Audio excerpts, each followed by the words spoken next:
Hello everybody, and welcome to the second video looking at government under Henry VIII. So we've looked at 1509 to 1529, so looking at essentially the Wolsey period and a little bit beforehand.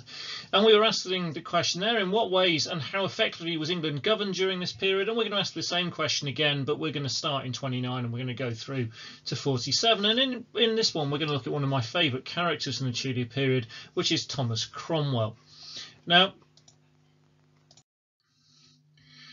we start not with Thomas Cromwell, but we start with another Thomas. It does appear that everybody of any note who isn't Henry VIII seems to be called Thomas. At this point, we have Thomas Cromwell that we're going to be looking at. We have the Archbishop of Canterbury, Thomas Cranmer, and we've had Thomas Wolsey. But in the middle of it all, we have Thomas More.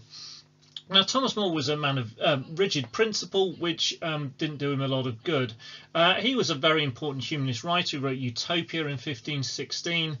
He really wasn't well suited to the kind of political situation, the ongoings of the King's great matter. He was appointed Lord Chancellor in 1529 following the removal of Wolsey. And then during his time in charge, he kind of really started to persecute the Protestant reformers.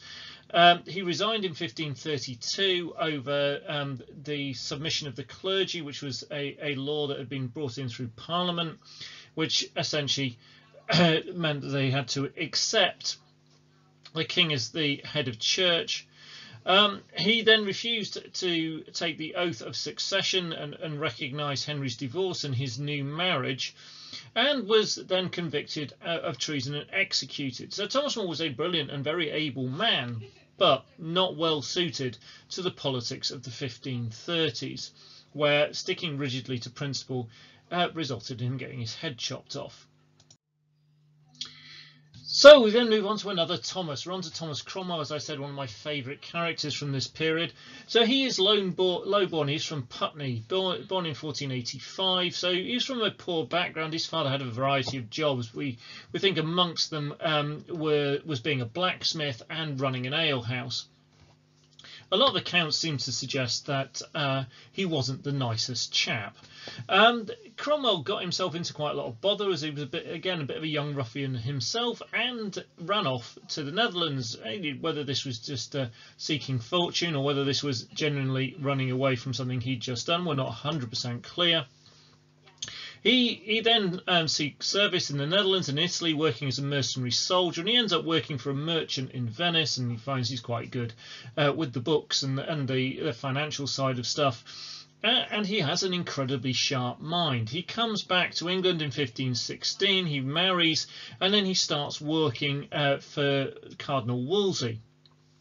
He became a lawyer in the 1520s. And his rise continues even with the fall of his master Wolsey, and he became a member of the Royal Council in 1531. By 1532 he'd taken over running the King's divorce. In 1533 he became Chancellor of the Exchequer. In 1535 he became the Vicar General. In 1536 he became Lord Privy Seal and the Principal Secretary on the Royal Council. And this is the point where he's really at his height, as he gets rid of Anne Boleyn, as Henry decides that she should be removed. And then there's all these charges of lots of treasonous activity, including incest and sleeping with half of the men at court. And so Cromwell sees the back of Anne Boleyn and facilitates the marriage to James Seymour, and Henry's very happy. It goes all a bit sour, particularly after Jane's death, and although he's promoted to made Earl of Essex in 1540, an incredible rise for a poor guy from Putney, he is executed in that same year. Now, the main function of what is going on in government at this point is the divorce and the split from Rome. So we've got a lot of stuff which is to do with finances. We've got the First Act of Annexation, which is about stopping payments going to Rome, and essentially giving the threat to the papacy that England was quite happy to ordain bishops of its own and not be reliant on the Pope and his authority. In 1533, we got the really important Acts of Restraint on Appeals to Rome, and this was based on this series of writings that kind of justified England's independence, and Cromwell plays a really key role in digging all of that up. And on the basis of this, Archbishop declares Henry's first marriage to be null and void, and because Catherine cannot appeal to Rome, which had been holding up it all up until this point, then that's it, it's done, and Henry marries the heavily pregnant Anne Boleyn. In 34, we get the second Act of Annates, and again we've got this absolute now. Abbots and bishops are appointed by the king, not the Pope. We've got the Act to stop Peter's pence, which abolished payments of taxation to the Roman. Instead, those church and clergy taxes go to the crown and to Henry. The Act of the Submission of Clergy, which we mentioned earlier, was the downfall of, or beginning of the downfall of Thomas More. This meant that appeals in ecclesiastical matters were handled in the King's Court, not in the Archbishop's. Not again, no chance to refer it to Rome. So this is a real kind of strong indication of the state and the crown taking control of the church. We also get the first Act of Succession, and Henry's marriage is deemed to be invalid, as already said, but that now it means if you say that that isn't the case, then that is treason. To question the marriage of Anne Boleyn is treason. It also confirms Elizabeth as Henry's heir and declares Mary as illegitimate. The Act of Supremacy in 34 kind of consolidates this control over the church, says that Henry justly and rightfully is supreme head of the church in England. And then following that, treason, the definition is spread, so any words as well as deeds, you don't have to actually act on it. If you just say things against the king, you can be murdered, well, executed for treason, and a traitor's death is a deeply unpleasant one, with the possibility of hang, drawing and quartering. And then we get the Acts of First Fruits and Tenths, and then again this is making sure that all clerical taxes go to the king and not the Pope. And the First Fruits is essentially the first bit of income, the first year income a member of the clergy gains from their land, and that used to go to the Pope, and it now goes to the king, and then 10% thereafter. So split from Rome was happening, and we're seeing some real kind of transformation, you could argue, in government here, with the crown and therefore the government taking control of large amounts of things they hadn't controlled before. They're taking control of elements of the church. So there is also reform in government as well. So the council is smaller and more streamlined, particularly in the 1530s, composed mainly of professionally trained lawyers, the likes of Cromwell, and bureaucrats, opposed to the old ruling noble class. There is a bit of a disagreement about when this emerged. It was suggested by Wolsey back in the 1520s. But it really happens in the mid-1530s, when there's the Pilgrimage of Grace, which is a big uprising against the king, and there's all the problems dealing with the dissolution of the monasteries. Now, it's debatable whether this is a really well thought out change of kind of real thinking. We are changing government now, or whether it's actually just a reaction to what was going on. So whether this was deeply thought out by Cromwell or Henry, and kind of what we are going to change the way the Royal Council works, or whether this is just actually we're in a bit of a moment of crisis, there's an awful lot going on, let's just do this smoothly with a small group of people. Now, generally speaking, the finances of the court of the crown were run pretty much as they had been under Edward IV, but there were 4 new financial departments established under Cromwell. There's a Court of Augmentations that controlled land and finances that had been under the control of the Catholic Church. The Court of the General Surveyor, which was to do with the land from monasteries, and that was eventually kind of mixed together and moulded into with the Court of Augmentations. Court of First Fruits and Tenths, which is needed because the crown takes control of these, and the Court of Wards, which is looking after Henry's feudal rights to collect money in any estates of minors who are under the age of 21 when they inherit. Now, the Privy Chamber still remains an important area for the finances of all this, and Cromwell still uses it fairly extensively. But there is this idea that things are changing because we've got this kind of almost a more professional form of government seeming coming through with this specialisation into these different areas. Now, another area where there is quite significant change is Parliament. And it has been argued that the Parliament and the bits we've looked at previously in terms of changes in with the courts and the finances and the council, it's been argued by historians, notably Geoffrey Elton, that there was a revolution in government at this point in time. And changing the role of Parliament is really, I think, the absolute crux or most important element of this, very central to it. Now, there is a Parliament that runs from 1529 to 1536, and this certainly looks very different from earlier Parliaments, notably in its length. The idea of Parliament sitting solidly for 7 years is unprecedented. The amount of legislation it passes, and we looked at just some of that in one of the previous parts of the video when we're looking at the stuff to do with the King's Great Matter. It also passes a huge range of legislation. It's passing legislation on things that Parliament doesn't normally pass legislation on. Cromwell is using Parliament in a way that it hadn't been used before. MPs and lords are developing experience in law that they haven't been done or haven't been used to or haven't done before, because it's an odd thing with this is that you might have people who sit in the House of Commons for many, many years, but essentially they're never actually there, so they don't gain much experience as parliamentarians. But in this period, they would gain experience as parliamentarians, because if you're a member of Parliament during this period, and Parliament is sitting all the time, so this business of government and Parliament, it is different during this particular time period. And this leads to procedures and things being established. So, for example, the fact that we have 3 readings in both the House of Lords and the House of Commons for statute law, that's set up in this Parliament. So you can see how there are some ideas of some quite long-lasting changes. So Parliament was legislating in areas it had never been involved in, most notably the church, things like monastic lands. So we're seeing a change, it is argued. Now, one of the ways that this is phrased, and that this is quite important, because it doesn't seem enormously different, or if you take it literally, it can be slightly misleading. So Elton writes about this idea about the king in Parliament. And the idea of this is not that actually Henry's physically there. The idea is that lawmaking is carried out in Parliament rather than by the king alone for most of it, and then some bits with Parliament. So it's the king in Parliament because Parliament is making the laws with the king. And statute law that passes through both the House of Commons and the House of Lords and then is signed by the king. This takes precedent over all other law.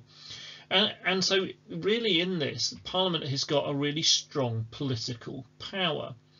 And it seems to be that this complete subservience of Parliament to the Crown has gone. The King needs the Parliament in a way that he hasn't done before, and he can't just override things that he's put into statute just by himself. He needs to go back to Parliament and change that statute law with Parliament. So it starts to suggest a more equal partnership.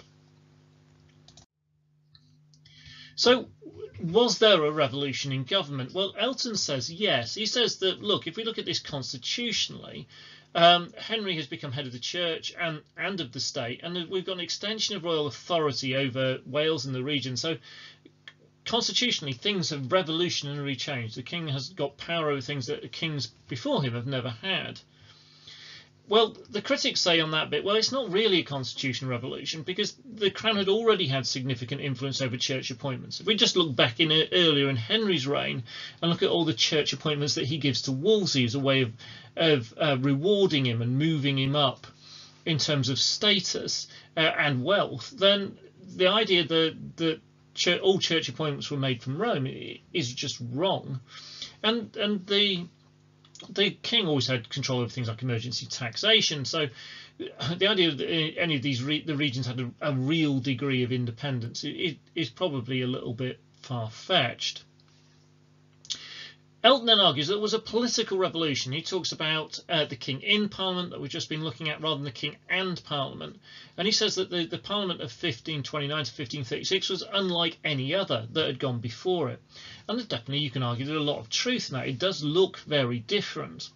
So the counter argument isn't really that Parliament isn't different. It's that Parliament is different, but it is not a change that continues.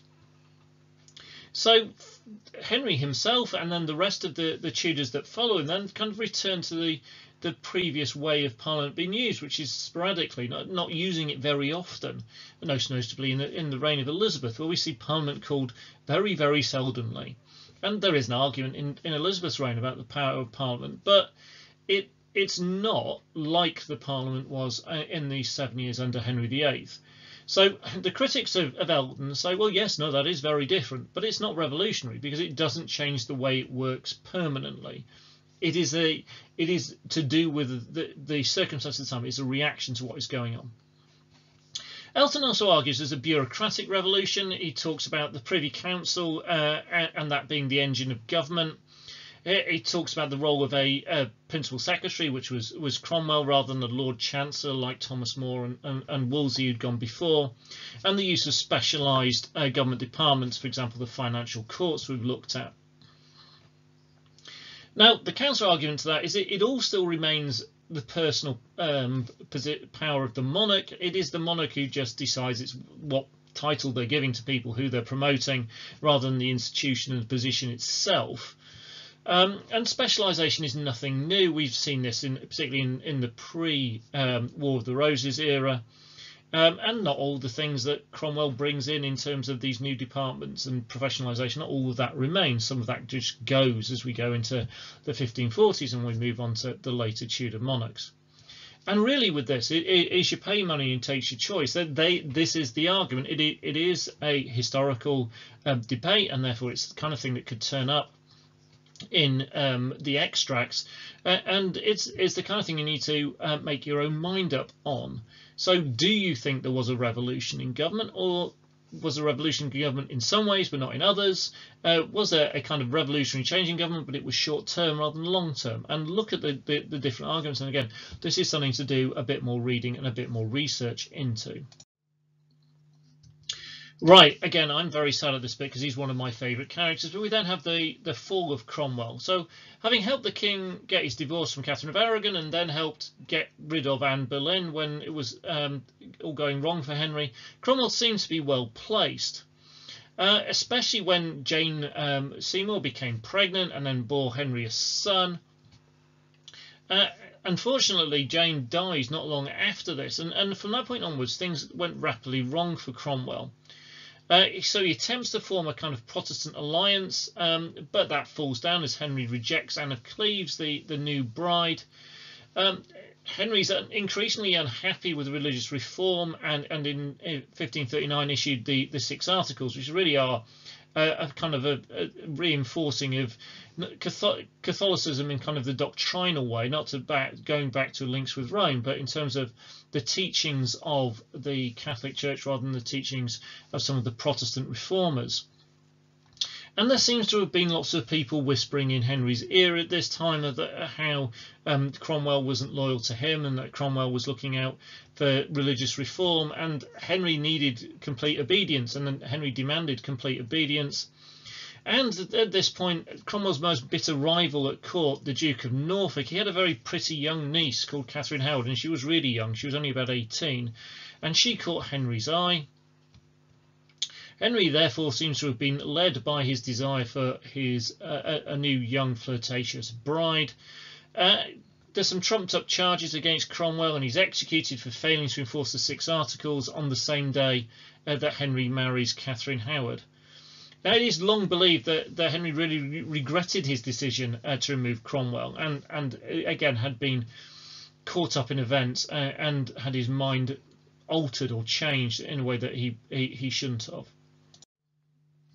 And if anything, it's a good evidence against the ideas of the death penalty, because if you regret having lost your able servants in the ideas of Cromwell and Wolsey, if you're Henry VIII, it's not much use if you chop the head off in terms of Cromwell, or regretted having reduced their power and then they die in the case of Wolsey.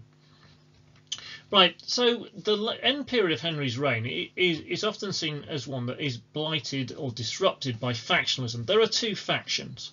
There's a reform faction under Edward Seymour, who is the uncle of Edward, the brother of Jane. There is Thomas Cranmer, who is the Archbishop of Canterbury. There is Catherine Parr, who is wife number 6.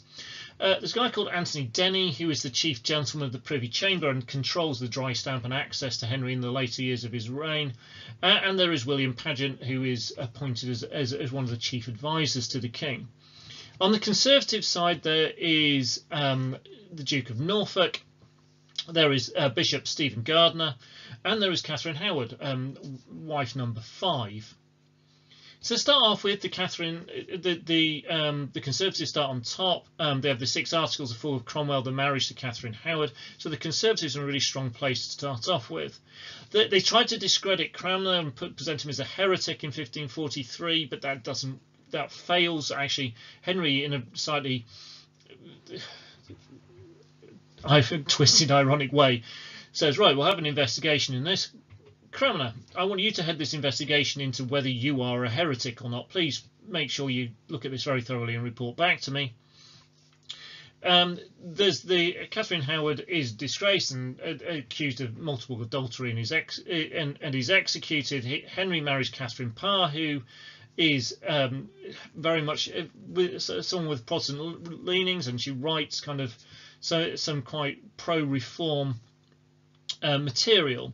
Now the Conservatives faction accuse her of heresy and move against her in 1546, but this fails. Paget had been made one of the chief advisors in 45. Denny controlled the dry stamp and access to the king from 1546, and in 1546 Norfolk and his son the Earl of Surrey, so 2 key members in the Conservative faction, are arrested for treason. So ultimately the reform faction come on top, but I'm not sure Henry, in terms of his government, comes out very well on this. He seems to be fairly easily swayed one way or the other. He seems to be swayed by whoever his wife is at the time, whoever the gentlemen of the Privy Chamber are, and there's some interesting writing and stuff out there about the grooms of the stool, which is well worth looking at.